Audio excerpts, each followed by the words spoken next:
Hello, I'm Steph from iDriver Classic, and today we are looking at a car that you probably haven't seen in quite some time because they just never seem to be at car shows anymore. It is, of course, the beautiful Riley Elf. Now, as many of you will know, these were very much based on a Mini, and they didn't run for as long as a Mini, and they weren't quite as popular, which is probably why you just don't see them anymore. But they are a brilliant car in their own right. Now in today's video, I'm going to take you for a walk around the car. We're going to have a look under the bonnet. We're going to have a look inside that boot and see just how big it is and what you get if you go for an Elf over a Mini. We're going to have a look at the interior because this is the best equipped variant of that Mini design.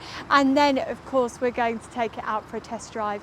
This is a very late example of a Mark II, and you know that because the windows are sliding and not winding down, and it is in marvellous shape. It's been in the garage at work for the last few months having lots of work done, and it's all the better for it because guess what, this is its first proper drive in over 30 years. So I feel a little bit nervous taking it out today, but also very excited. So buckle up with me, we're off to have a look at the Riley Elf Mark II. We should probably thank not only David the owner today, but his lovely friend Martin for this fabulous elf hitting the channel, because I know that David's friend Martin has really given David the push to get this back on the road because he's had it for 12 years. And what a brilliant bit of influence from Martin that's been, because the test today has been stop-started with people wandering over to take photos of the car, offer praise and say, I can't remember the last time I've seen one of these. And really, it's something that we've not had with a test car to this degree in months. In fact, it's been quite heartwarming because so many people say no one cares about old cars anymore. And so many people have been really excited to see this of all ages. And I love that. Anyway, back to the Elf, because this is definitely the lesser spotted, more glamorous sister of the Mini, and one worth giving more than a passing glance. Launched in 1961 and based on the Morris Mini, BMC started bringing the idea to life of a Mini with a boot, essentially, not long after the launch of the Mini, which happened in summer of 1959. And the idea was to take the Mini and to create something which extended the range and therefore took a larger market share. Now, the booted design wasn't unique to the Elf, and you'll see it in the Hornet too. And we might be looking at one of those soon, one that's a bit of a project and the story behind it. But anyway, of the two, this was the better spec and the more sporty. The Elf had the upper hand in class and refinement, which is probably because it had the Riley badge on it. And it had two-tone paintwork, wheel trims as standard, a different rear lamp treatment and stainless steel side windows. These might seem very small things today, but at the time they really marked the car as being a cut above. Now, it wasn't just all about what was on the outside and that incredible shiny grille that looks rather impressive but makes working on the car a little bit tricky. You also got the treatment inside too, because inside the car was spec'd with superior interior trim, walnut dash and various other adornments. There are also other bits that you may not spot if you were buying one of these from new, things that you wouldn't spot until you started working on it, such as the additional sound deadening, which you might need because when you listen to one of these compared to the Mini with the smaller engine, you will find that these are slightly louder. Now, you'll note that as we go along today in the test, the car is sprightly and spirited, and realistically, it's that 998cc engine, which gives it that edge, and it was a 17% increase on the engine that had been used in the Mark I Elf, because of course this is the Mark II. The car performs well on economy, which you would expect from a Mini derived product, and you can be expecting, if you're driving around in a more sedate fashion, to get a rather impressive 50 miles per gallon out of the car, according to manufacturer brochures. But for those of you that like driving like I do and putting your foot down a bit, perhaps you should be happier with 40. David's father Roy reckoned that he was averaging 42 miles per gallon in their family Elf, which his mum picked over a Mini, if you're wondering, because it fitted David's brother's pushchair in the boot. So really, when you think about who the Elf was aimed at, it was really aimed at a family who perhaps needed a wee bit more room. Roy, David's father, also reported you could achieve 30 miles per hour in less than 6 seconds and 50 miles per hour in 15 seconds. All in all, more than enough for a car of the time and quite impressive, and even more than enough to go around today because our roads are so clogged and everybody's moving so slowly that you really don't need that much power. And for inquiring minds on this engine, it's 38 brake horsepower at 5250 RPM. Suspension on these varies on the age of the vehicle. So if you're going for a Mark 1 or a Mark 2 like this one, you'll be running on independent cone setup. And for the Mark 3, you go over to independent hydroelastic. It's probably worth mentioning at this point that this is a very late Mark II, because if you look at it, you might be thinking, hey Steph, didn't they go over to Mark III in 1964? They did indeed, but this is a very late example of a Mark II. Although in production for less than a decade, which seems so swift when you think about how long the Mini ran for, it had 2 facelifts and sold over 30,000 units. The car sadly lost out to the rationalisation of marks sitting under British Leyland, and when they retired the Riley name, which in my opinion was such a bad idea, this lovely little car seemed to get swept away with it. Now hop inside with me because we're going to take a better look at the Riley Elf. Coming inside here is such a pleasure because it's not been mucked around with and it is largely original, which I absolutely adore. One of the things, by the way, I've got to show you is how cool is this? So Practical Classics held a car show at Earl's Court in London in 1993 and the car still bears the plaque from it, which I really like. And as I was saying to you earlier, this is one of the best spec'd out of the Minis. And as you can see here, you get this beautiful wood finish dash and it really plays into that opulence and that class that Riley was so well known for. Now, one of the things that I do really like about this is, although you don't have a parcel shelf, you do have not one but 2 glove boxes. So you've got one over here, and they're so deep, by the way, you can get everything in them, and one in front of you just here. And they've got a good catch on them as well. They're not flimsy, they're not flying around. Now coming into the centre, we have stayed true to the Mini and everything is just as you'd expect it. Although I know there was a bit of a complaint at the time that some people felt you should have had a rev counter, but you've got 998cc. I don't think you're going to end up with one of those. There's also not a trip clock or anything like that. It's still kept very basic in line with the Mini, which I guess for some Riley owners that have been used to a bit more pomp and a few more bells and whistles, it must have felt like a wee bit of a step down, but I don't think it's that much, and it is so very lovely inside here. So anyway, I'm waffling on. In the centre there, you've got your speedo that runs up to 90. Now there are a few different reviews from the time. If you look at one of the original brochures, it will tell you that you can get up to 71 miles per hour. However, on a test that was written by David, the owner's father, he reckons it goes up to about 63, I think. It was either 63 or 66. However, more than ample speed to be pottering around town and even hitting the motorway as well, because I don't know about what it's like where you are, but where I am, you can rarely get above 60 nowadays. It is stifling. Now over on the left hand side, you've got a temperature gauge, and on the right hand side, you've got an oil pressure gauge. Now, the engine has only just been rebuilt on this, so the oil pressure, as you'll probably be able to see when we go driving, if you zoom in on the video, is really, really good. Into the centre here is your panel light.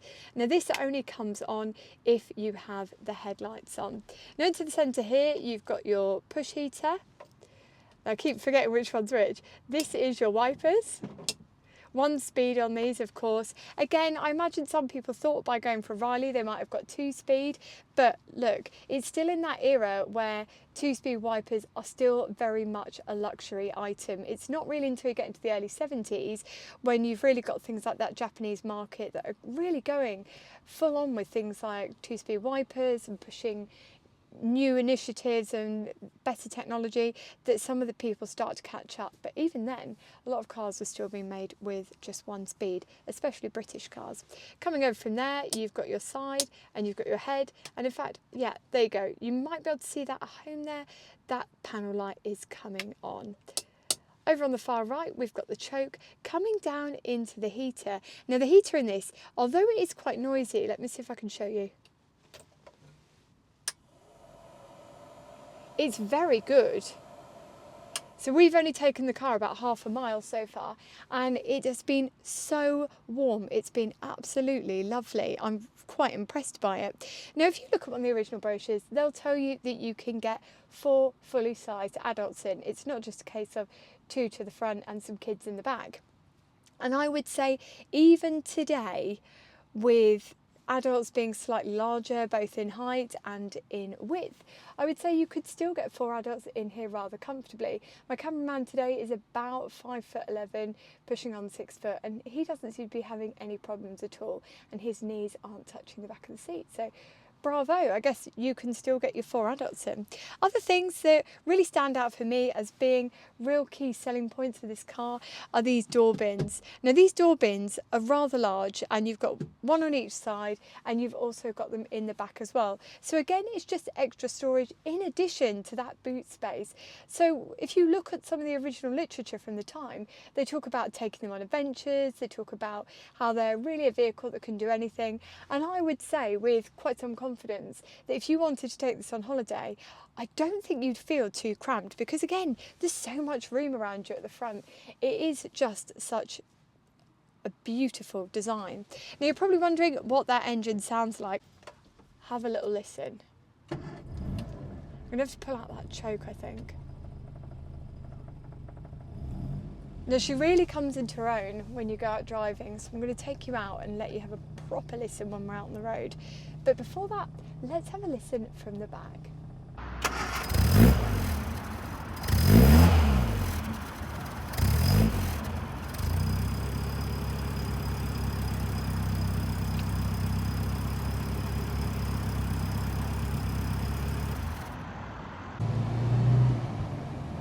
Right, let's go on an adventure.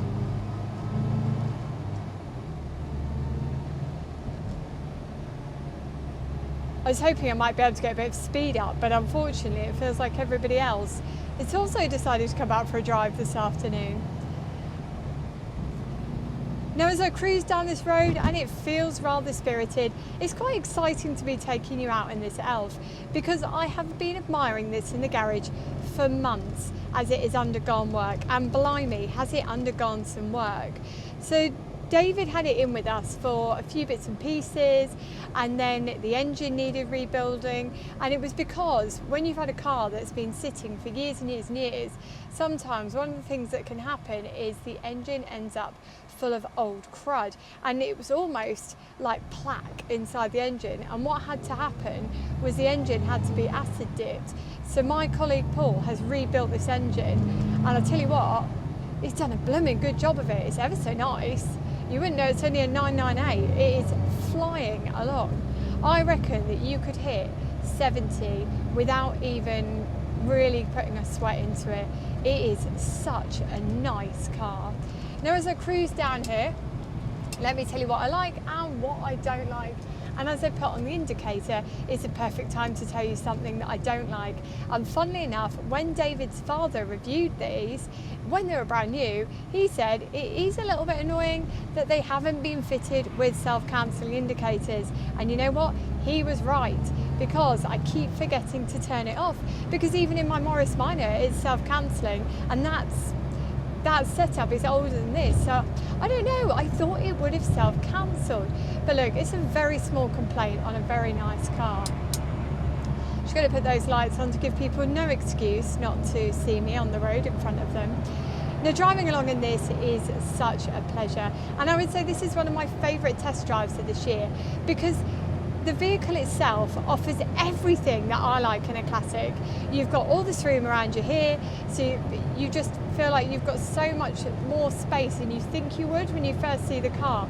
It's an absolute TARDIS of a little thing. It's marvellous. And then in the back, you've got all that boot space. Now somebody was saying to me, oh, well, you know, the Riley Elf is very old-fashioned, and so, you know, it wasn't as cool as the Mini. Look, I'm not bothered about cool. I want space for all my stuff, because I am not a girl that travels light.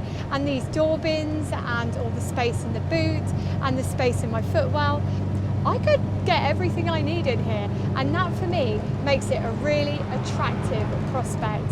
And as you can see here, I have barely got my foot touching that pedal, and I'm already up at 50 miles per hour, which is our speed limit. Now I have checked this with the Speedo app beforehand. It is running about right, hence why I'm pretty confident in what I'm doing on my speed side of things.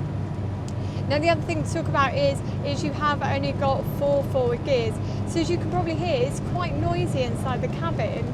when we're only doing 50 miles an hour. Once you pick up to 70, it's going to be noisier still. So that's where something like a fifth gear would be quite advantageous, because it might just bring that noise down somewhat, because the gearbox isn't singing its guts out like it is right now. But look, Minis aren't supposed to be quiet and dour and sensible. They're supposed to be fun and spirited and chirpy, and this really is. Now, even as we come up this hill, you can see the 998 carries it without too much problem whatsoever. And I think that advert where it said you could take 4 adults, and I think it's always important to talk about what manufacturers promised. I don't think you'd have any problems getting up a hill. There are some vehicles where honestly it'll say, oh yeah, you can take a family, and you think, if I took a family up this hill, we'd have to do it in lots. We'd have to drop some people at the bottom of the hill, go back up, do the rest. No, not in this. It is just great. So gear change in this is lovely and smooth. It is only a case of me using one finger and my thumb. It is so light and so easy to change through. Now granted, it is only 60,000 miles from new, and those are a real 60,000 miles. It's not been clogged, it's not been mucked around with. That is as it is. It's a very low owner example vehicle, and I think you can feel that when you go out in it as well. It certainly doesn't feel like a car that's been used and abused. It's really one of those cars as well that you feel instantly confident in, because you've got full visibility all the way around. You can see everything. It's got a really great set of text mirrors on the wings, so I can see everything that's coming up in that lane next to me. And I just feel so confident, like I've been driving it for years and years and years. And if I had the money to buy something like this, I definitely would, because it just does everything that you want from a small vehicle, and you can have the best fun in it. And best of all, you have got so much support for running one of these. So number one is if something goes wrong, you can get all the parts. I mean, hurrah for that, because you can't with every small vehicle, and you certainly can't for every classic either. And as well as that, you have got fantastic club support. Now, there are a few clubs that I could mention. You've got things like all the mini clubs, but you've also got the Riley Club as well. Now, the Riley Club are a lovely bunch of people. I've chatted to them on many occasions when I've needed information on vehicles, when I've had queries about cars, all sorts. They are just the friendliest bunch of people. So I am very confident if you went out and you've never owned a Riley before, and you went and bought one, and you said to them, look, I need a bit of help or I need some expertise, you would have no trouble contacting them or making friends. And that's such a big part of owning a classic car. Now, sadly, I have to take this back to David, and you know what? He's such a lucky man. I mean, of course, he's put so much work into it and he's invested so much into it, so he deserves all the luck in the world. But this is really, truly a very special car, and I've really enjoyed borrowing it. Now, I know some of you will be thinking, Steph, you have certainly run that petrol gauge down to the nth degree. And now I was really worried about this earlier myself, and I went and put 10 quid in at the petrol station because I thought, I don't want to break down in David's car. And it turns out that it looks like the fuel gauge isn't working, so I probably need to tell somebody about that when I get back to the garage. But for me now, it's time to cruise back down to ADO Restoration, where this car has had all the work done just recently. And for you at home, I hope the weather is slightly better. And until next weekend, when we see each other again, and we're doing something quite exciting next weekend, take care and drive safely.